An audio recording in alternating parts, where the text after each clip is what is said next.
This is how Gwani makes me feel.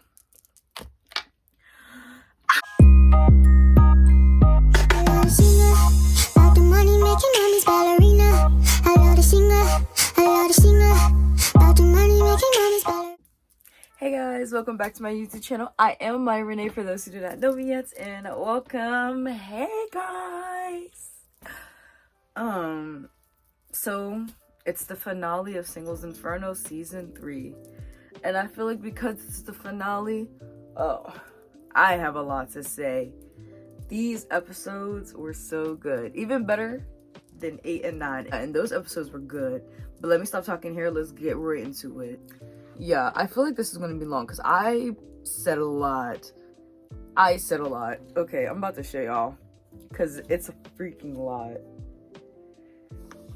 This is more than I wrote for any other season. And then we're on episode 11. Yup. It's a lot, guys. I had a lot to say. There was a lot that happened. So first, I want to start with Gyuri thinking that Xian likes or doesn't like Minwoo, and she was like, no, she likes Wanik. Wanik and her, they're gonna be a couple. 5 minutes later, she's literally right in front of them, and they're talking and flirting with each other, and then she ends up taking the picture for them, and I'm just like, ooh, this is awkward because girl, you thought. After that, we get into the scene where Gyuri is talking to Minwoo about like him liking Xian, and I hate this because she actually is talking to him like he's a dog, like, or maybe that's how I'm taking it, like saying he should stay put and how she doesn't like disobedient boys who don't listen to her. And I'm just like, girl, that is a human being with his own thoughts, feelings. He's gonna make his own decisions. Don't. Like, I didn't like that. It was a no for me. Like, Miss Girl, she's a hypocrite because she was saying how she doesn't like him weighing his options, and I was like, aren't you doing the same with Minwoo and Minkyu? And I don't even think she really likes Minkyu. I don't think she likes anybody but herself, honestly. But yeah, and I think she's manipulating him in this conversation. Like, it really is, like he said, it's going round and round, and they're not coming to a solution, an agreement, nothing. Like, it's pointless. And if I were him, I would have left because she's literally doing this, that, and a third. And I think that was inappropriate of her when Xian was like, can I talk to you? And she was like, no, you can't talk to him.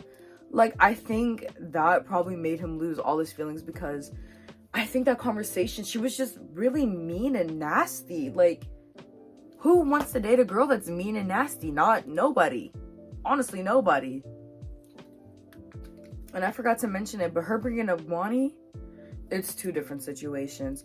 I feel like Gwani and Minwoo, those situations do not match up. So her saying that kind of grinded my gears.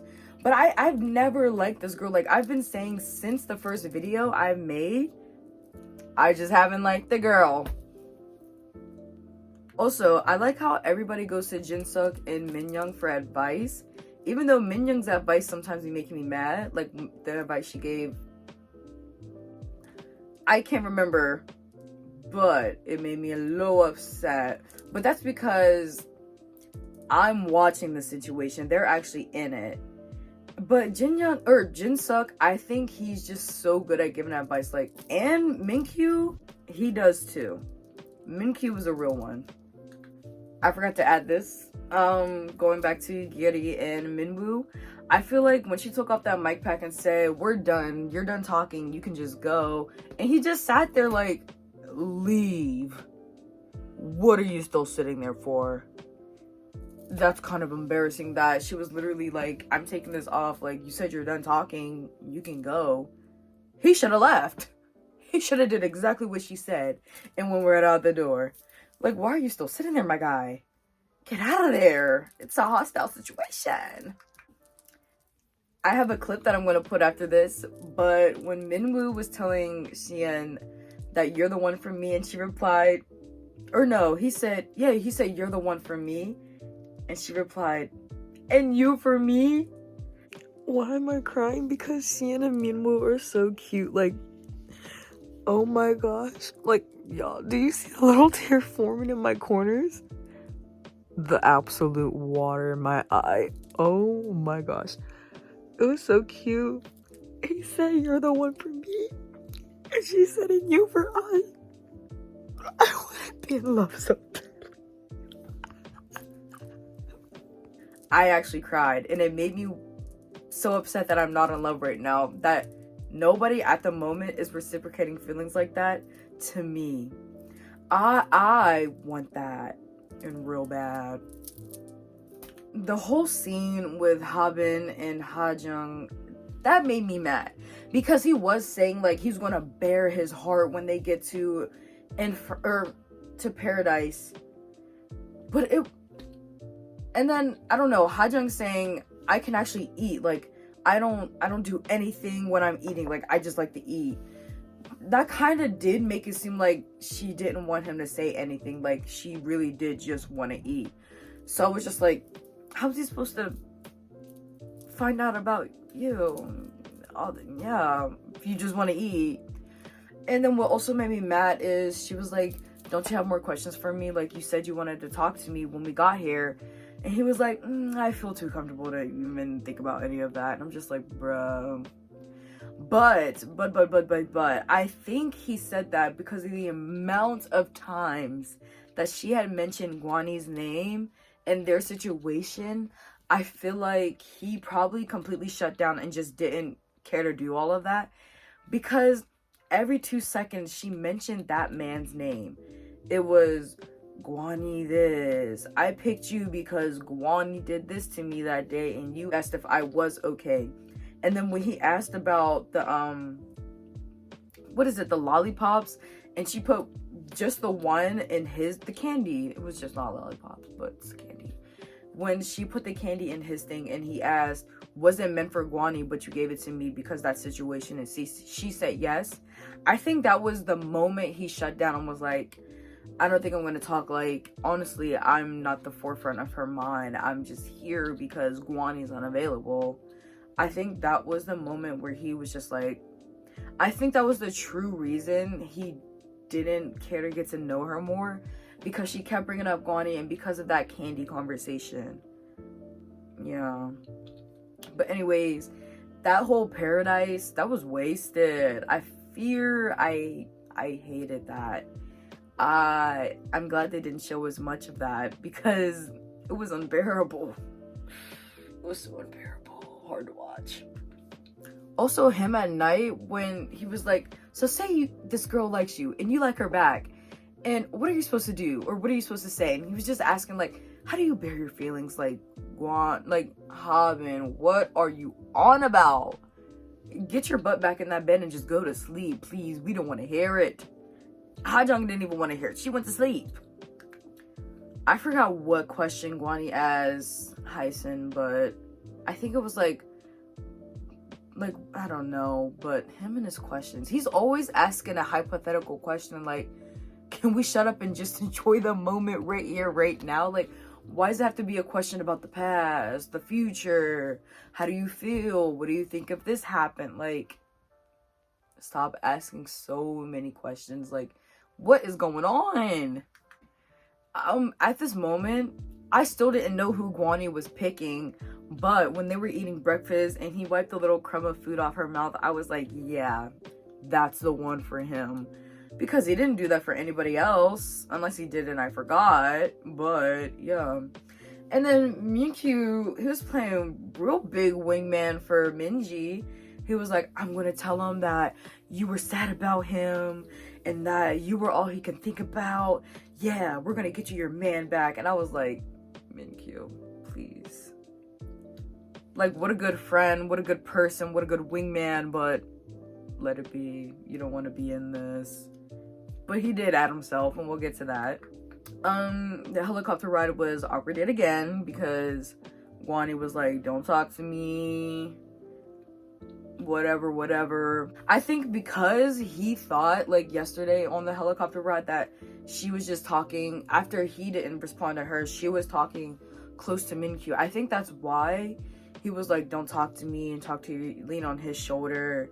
and whatnot. I think like he thinks that she really did like Minky or something, like I don't know, but it was awkward because that's going on. He's like, don't talk to me, and Haben turning around occasionally to witness what's going on, like bruh. And then I did realize Guani literally is in the middle of all his love interests. We have Hyesen, Minji, Hajung right in front of him. What are the odds? Oh wait, he planned it.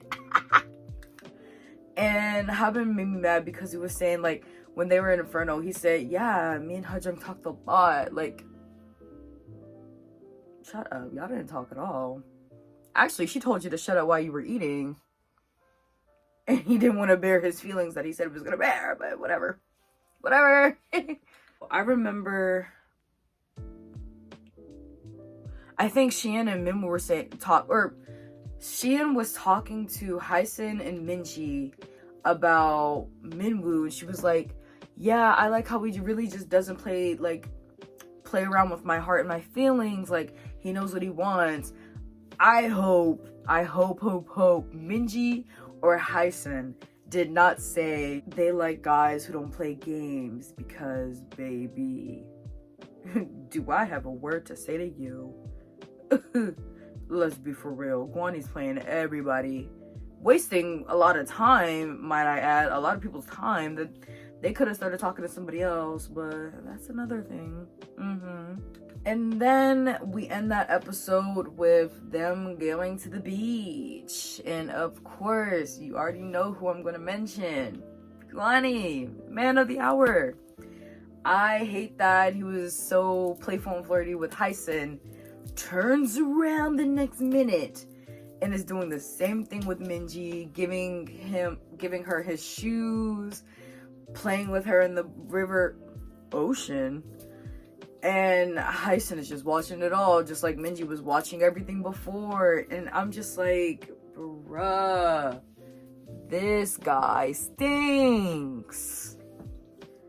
Cue, oh brother, this guy stinks. Oh brother, this guy stinks! That's how I feel. So, start of the last and final episode, number 11. We start out with the announcement. Yeah, it says this is your last time to make those final connections. I don't know what it said. I actually wasn't paying attention. I just knew what was going on because of other members of the camp. Once that was announced, I just knew Guanhee was gonna wait for somebody to pull him for a cha. He wanted that so badly, but after waiting outside and nobody coming, he had to make the money moves like a little lame scaredy cat he is. And then after we just see Guanhee sitting there waiting for something, we get a little into Minyoung and Jinsuk.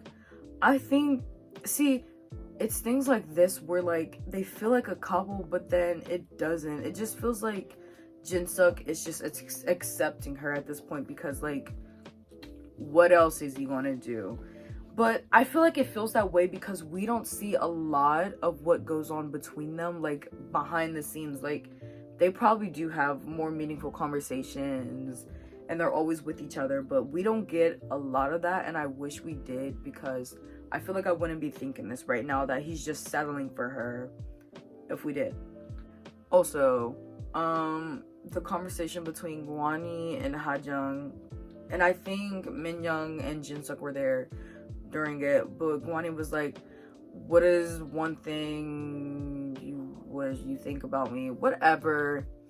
And she was like, I want you to go around and around and then come back to me.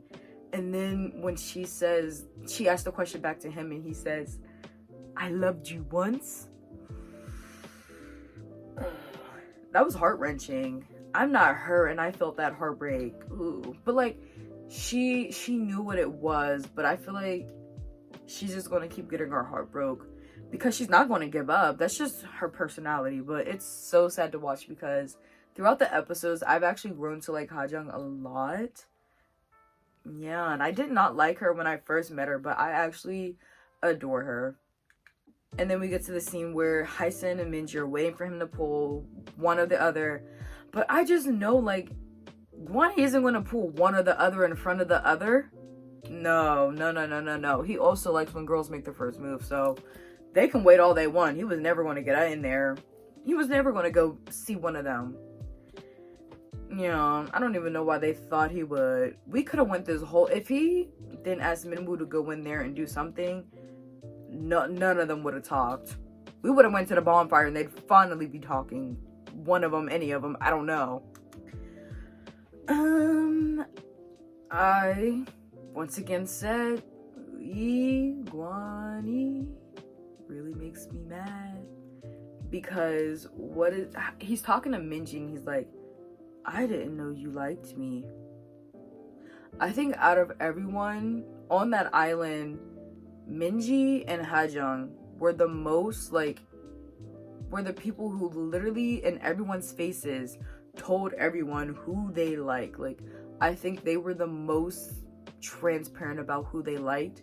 And for him to say, I didn't know that, despite the day before her literally saying, you're the only one for me, you're the one for me. She wrote a little love note, not a love note, it only had like 4 words.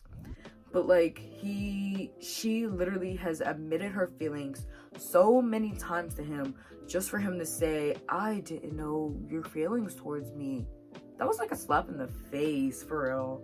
Like, what do you mean? He's just so unbearable sometimes. Like, everything just goes right over his head. Sometimes he's really dense. Also, here's a TikTok I made about Gwani. Day at the crust. I'm out. You think I'm about to... I'm not watching this! Look! I hope you enjoyed. I love Hyson for literally telling him like it is. Like, you shouldn't be confused. I'm not putting in any more effort than I've already have because, girl, don't. Because literally, he needs to come to you at this point. Like, don't go to him anymore. And that's how I honestly felt. Like, and then I was thinking, like, dang, she yelled at him. He's gonna do her like Hajung, and because she yelled at him, he's gonna literally ignore her and be like, actually, I did like you, but I loved you once, not anymore. I don't know.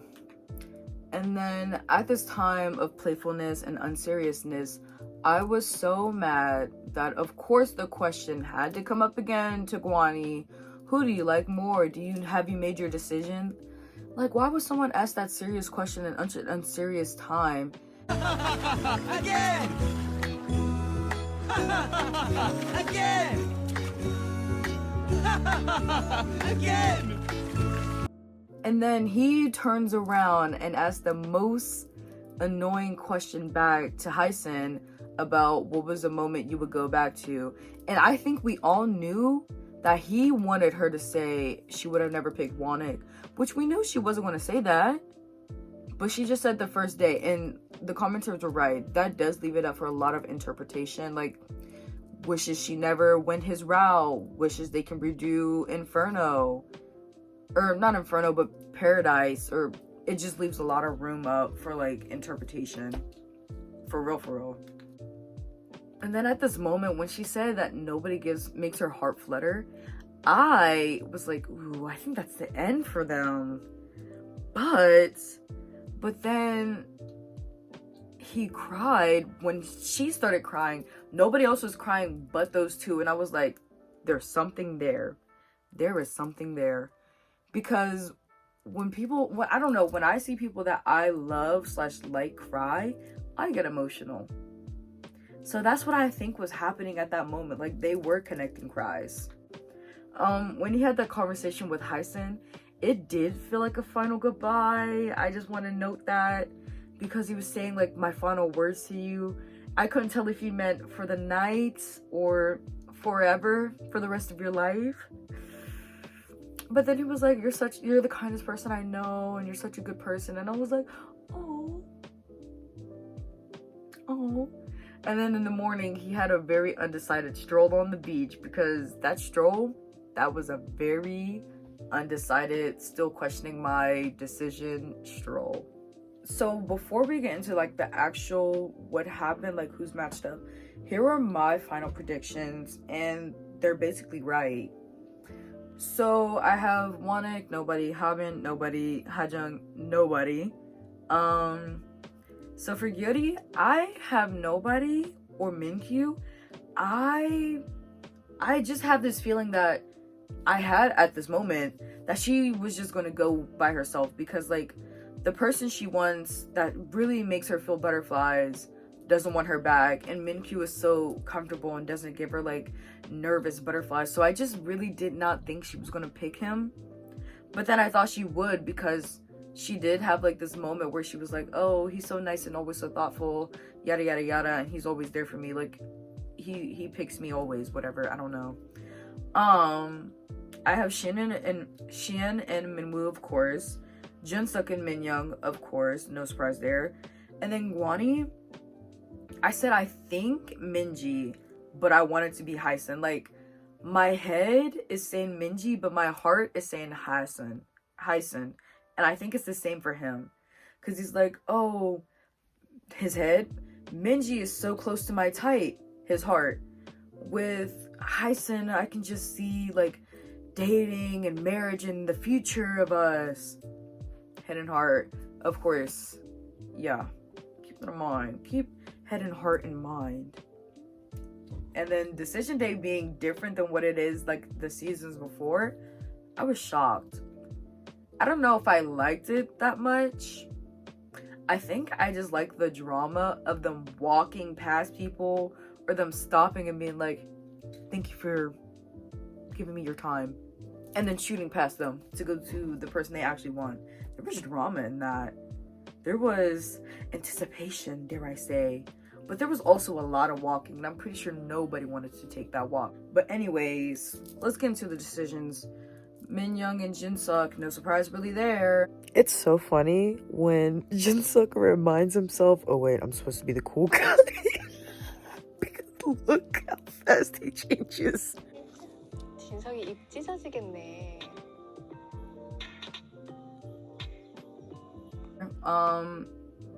I was surprised when Gyuri didn't leave alone. I will say that. But I'm also not surprised that she did pick Mingyu. Shin and Minwoo, also no surprise. And I put a little like note in parentheses. I said I want to see just this one couple thrive outside of Inferno. Like, seriously. I think they are the cutest. And I said poor Wanek, but he probably knew what it was. And then I said it was funny how they were calling women at first, but when it came to Gwani, they were like, we gotta call him, because you literally, I was thinking of like, are they going to keep calling women, like what happens? So are they just going to call Minji and see who stands up, Hajong and see who stands up? But I should have known they were going to switch it up for Gwani, because it's a totally different situation. 3 women are going to him, and they knew that, so they had to call him instead. And then I was low-key shook when Hysun was just sitting there, but I feel like the producers also did that, and they were like, make everybody sweat a little bit. The viewers, Gwani, the girls even, make everyone sweat. I feel like they told her that in secret. They probably didn't, because nobody looked surprised that it was happening. And I also think they wanted Gwani to take his time making his decision too. I don't think that was him. I think it was the producers wanting him to literally take 10 minutes to just stand there, look at all the girls, look at the freaking water, look back at the girls, maybe take a look at the sky. And like, I don't think Gwani is a bad person. I literally don't think Gwani is a bad person at all. It's just some of the decisions he made on this show confused me a lot. But they confused a lot of people. I'm pretty sure he was also just confused. So I don't know. I think just all of that, it just really stressed me out. But I don't think he's a horrible person. I don't think he's a bad person or anything of the sorts. But yeah. And then he was telling other girls certain things. You know, Minji, I really like your dress. Hajung, I really did like you at a time. Hyson, please don't trip or fall without me. When he said without me, I knew right then and there, I was like, it's either Minji or Alone. Because literally, low-key, when he was saying all this stuff to all the girls, it sounded like he wasn't going to make a decision at first. But he did make a decision. And I was surprised. Like, I was, but I wasn't surprised to know that it was Hyson. I don't know, the without me and the final words of last night and the without me just now, it made me think like, this is it for them. I was so heartbroken when he said without me, and then the face she made after, I was like, and then I was like, maybe he just means while he's at a basketball game, but then I was like, no, he means forever in life. And then he chose her, and I was like, oh, the heart flutters. Okay, guys, and that is the end of Singles Inferno Season 3. It was such a roller coaster. I think the season was so much more like nails on a chalkboard than any other season, and it's just because the Lee Guani Derby. I think literally that it was just nails on a chalkboard, like the push and pulling of everything and everyone and that whole situation. It made this season so much different than any other season. Then Minyoung putting a piece of candy in literally everyone but one's box. Gyuri telling Shion that no, you can't talk to him. There were just so many moments in this season that were just like but it was nonetheless a really good season. Despite all the Guani things, I don't know. I still find him so endearing. Like he has moments where he's so annoying and upsetting, but I think it really is just his personality. Like, I really do think he's genuine. He's not a bad person, like this, that, and the third. Like, some of his decisions, upsetting, yes, but him as a person, I don't hate him or anything. There's no bad blood. It is what it is. Yeah. But anyways, guys, this is the end. It was a really long journey. I'm sorry most of these videos did not come out on time. And by on time, I mean like a day or two after the episodes drop. I'm a busy girl. What can I say? What can I say? What can I say? What can I say? What can I say? Okay. If there's any more shows you want me to talk about and cover, anything or anything you just want me to talk about, I like talking. I'm a talky talk. I'm a little chatterbox. But anyways, I won't keep you guys too long because it's probably already a long video. So thank you for watching this video and maybe the videos that came before it about Singles Inferno. Love you guys very much and thank you again. Bye. When the sky is blue and my pink 4-2 and my boss backboard